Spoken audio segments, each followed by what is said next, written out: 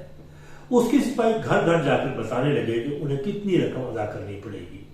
کچھ سپاہیوں نے اپنے شہر کے ساتھیوں کے لیے شہر میں غلہ لوٹنا شروع کر دیا۔ رشید علی کا خیال ہے کہ تیمور لنگ کے 15,000 سپاہی دہلی کی حدود میں پہنچ چکے تھے۔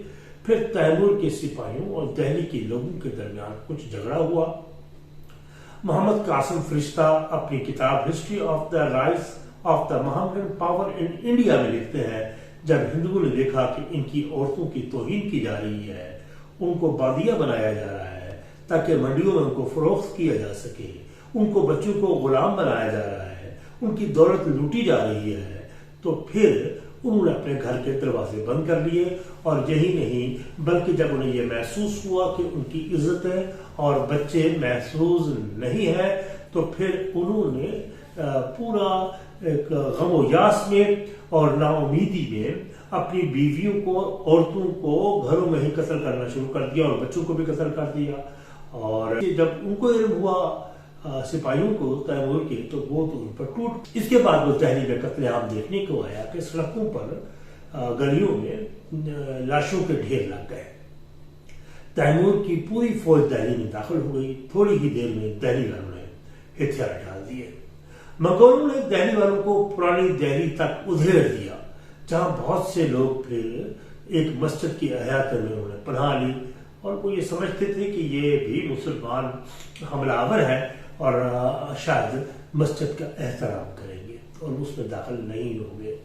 جسٹس بروزی لکھتے ہیں کہ تیمور کے 500 سپاہی اور کچھ رئیسوں نے مسجد پر حملہ کر دیا۔ وہاں پناہ لینے والے ہر ایک کو قتل کر دیا۔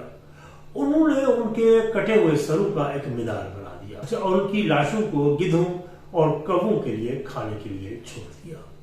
یہ قتل عام مسلسل 3 دن جاری رہا۔ تتار سپاہی دہلی والوں پر ایسا ٹوٹ پڑے جیسے بھوکے بھیڑیوں کا ہول بھیڑوں اور بکریوں کے کسی ریور پر ٹوٹ پڑتے ہیں۔ نتیجتاً دہلی جو اپنی دولت، جواہرات، عطروں کے لیے، خوشبوؤں کے لیے مشہور تھا، وہ جلتی ہوئی دوزخ میں تبدیل ہو گیا۔ اس کے ہر کونے سے سڑان تھی، سڑی ہوئی لاشوں کی بدبو تھی۔ دہلی میں ہر طرف تعفن اٹھ رہا تھا۔ تیمور لنگ اپنی صاحبان میں آرام کر رہا تھا اور دہلی میں قتل کے بارے میں، قتال کے بارے میں اسے کوئی اندازہ نہ تھا۔ تیمور کے سپاہی دہلی کے لوگوں پر ظلم کر کے ان پر قابو پانے کی کوشش کر رہے تھے، اور لیکن ان کے ساتھی تیمور کو اس کی اطلاع دینے کی ہمت نہ کر سکے۔ تیمور کے سپاہی دہلی کی خوشحالی سے حیران تھے۔ چاروں طرف سونا، چاندی، زیورات، موتی، پتھر، سکے، قیمتی کپڑے پھیلے ہوئے تھے۔ ان سے بڑھ کر یہ تھا کہ دلی کے شرفا بھی تھے جن سے تیمور کے سپاہی اپنی مرضی سے کام کروا رہے تھے۔ جب تیمور کے سپاہی واپس جانے کے لیے دہلی سے نکلے تو ہر سپاہی کے پیچھے اوسطاً 150 لوگ ننگے پاؤں پیدل چل رہے تھے۔ تیمور صرف 2 ہفتے دہلی میں رہا۔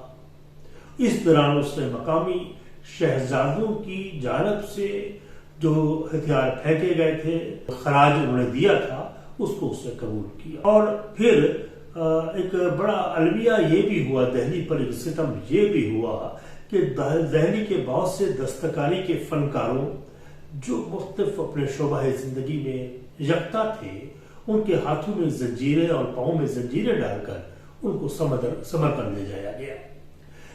جانے سے پہلے تیمور لنگ نے خضر خان کو موجودہ پنجاب اور بالائی سندھ کا گورنر مقرر کیا۔ اس نے جان بوجھ کر دہلی میں کوئی حکمران مقرر نہیں کیا، اور بعد میں حکمرانی کے لیے زندہ بچ جانے والے شہزادوں کے درمیان کئی سال تک جدوجہد جاری رہی، اور کچھ عرصے بعد مالو خان اور سلطان شاہ بھی واپس آ کر اس جدوجہد میں شریک ہو گئے۔ تیمور کو ہندوستان میں حکومت کرنے میں کوئی دلچسپی نہیں تھی۔ اسے ریاستوں کو فتح کرنے کا شوق صرف اس لیے تھا کہ ان کے وسائل کو لوٹا جا سکے۔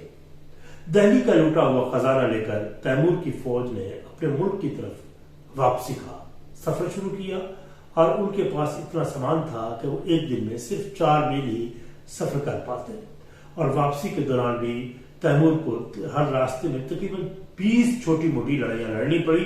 جہاں بھی اسے موقع ملا اس نے مزید لوٹ مار کی اور وسائل لوٹے۔ کشمیر پہنچتے پہنچتے ہاتھ میں تیمور کے ہاتھ میں ایک پھوڑا نکل آیا اور ان کے دونوں ہاتھوں پاؤں میں چھالے پڑ گئے۔ اس کی حالت خراب ہو گئی، وہ گھوڑے کی پشت پر بیٹھنے کے قابل بھی نہ رہا۔ اس نے گھوڑے کے ایک بچڑے کی پشت پر بیٹھ کر ہندو کش کی پہاڑیوں کا سفر طے کیا۔ یہ راستہ اس قدر دشوار تھا کہ شاہی عملے کو ایک دن میں کئی بار دریا عبور کرنا پڑا۔ سمرقند میں داخلہ ہونے سے پہلے تیمور نے اپنے والد کی قبر پر سر جھکا دیا، اور دوسری طرف سمرقند سے 1000 میل دور دہلی کھنڈرات میں تبدیل ہو گیا تھا۔ ہندوستانی سلاطین کئی نسلوں تک کی جمع کردہ بے تحاشا دولت چند دنوں میں ہی ان کے ہاتھوں سے جاتی رہی، بلکہ یہی نہیں، خوراک کے غلوں اور کھڑی فصلوں کو نظر آتش کیونکہ کر دیا گیا تھا۔ دہلی مکمل طور پر تباہ ہو چکی تھی۔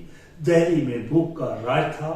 جو لوگ زندہ رہ گئے تھے وہ بھوک سے نڈال ہو کر مرنے لگے، حتیٰ کہ پرندوں نے بھی دہلی کا رخ ایک عرصے تک نہ کیا، کیونکہ وہاں ان کے لیے کچھ بھی نہ تھا۔ دہلی کو ایک بار پھر اپنی حالت بدلنے کے لیے 100 سال کا عرصہ لگا۔ دہلی میں تیمور کی مسلط کی گئی جنگ ایک قیامت تھی جو 2 ماہ تک گزرتی رہی، لیکن اس کے اثرات صدیوں تک رہے، اور اس طرح تاریخ میں سلطانوں کی یہ جنگیں انسانیت کی فلاح کے لیے ہرگز نہ رہی، بلکہ ہوس زر جذبہ محرکہ تھا جسے معصوم لوگوں کا قتال کر کے اس ہوس کی آگ کو ان کی خون سے بجھاتے رہے۔ انشاءاللہ مزید بھی ہم گفتگو کریں گے، اس طرح کچھ واقعات اور بھی بے شمار ہیں جس پہ ہم ڈسکس کریں گے۔ اپنی آرا سے نوازیے گا، اور یہ سبسکرائب کے بٹن کو بھی تلاشی حق کو آپ نے پش کرنا ہے تاکہ آپ کو مزید بھی ویڈیوز میری ملتی ہے۔ والسلام۔